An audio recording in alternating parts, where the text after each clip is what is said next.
نشر دونالد رامسفيلد وزير الدفاع الأمريكي السابق نشر مذكراته تحت عنوان المعروف وغير المعروف، ليفجر فيها مفاجأة ويكشف للعراقيين والشيعة منهم على وجه الخصوص لماذا عطل مرجعهم الأعلى الجهاد.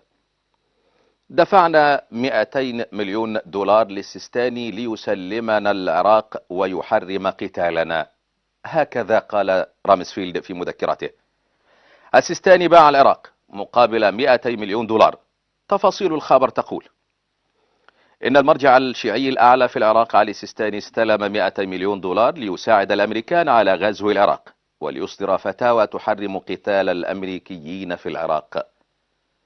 واعتبر مراقبون سياسيون هذا الاعتراف من وزير الدفاع الأكثر شراسة على مدى تاريخ الإدارة الأمريكية، ودليلا جديدا على تورط كبير للمراجع الدينية الشيعية وعلى رأسهم السيستاني في مساعدة ودعم الاحتلال الأمريكي في غزو العراق.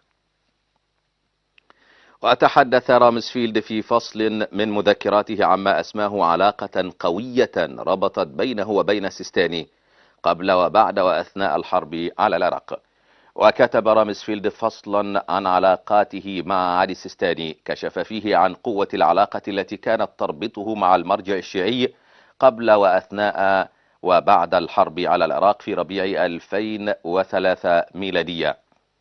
وقال رامسفيلد إن علاقة صداقة قديمة قامت بينه وبين السيستاني ترجع إلى عام 1987 أثناء إعداد السيستاني لتسلم مهام المرجعية بعد الخوئ. وأضاف وزير الدفاع الأمريكي الأسبق أن الاتصال بينهما كان يتم عن طريق وكيله في الكويت جواد المهري. وأردف: قدمنا هدية لأصدقائنا في العراق على رأسهم السيستاني قدرها 200 مليون دولار، وبعد قبول السيستاني للهدية أخذت علاقاتنا معه تتسع أكثر فأكثر. وبعد أن علم الرئيس بوش بتسلم السيستاني للهدية قرر فتح مكتب في وكالة المخابرات المركزية وسمي مكتب العلاقات مع السيستاني، هذا عنوان المكتب. وكان يرأس المكتب الجنرال المتقاعد في البحرية سايمون يولاندي، لكي يتم الاتصال وتبادل المعلومات عن طريق هذا المكتب. وفعلا تم افتتاح المكتب وعمل بكل جد ونشاط أي هذا المكتب.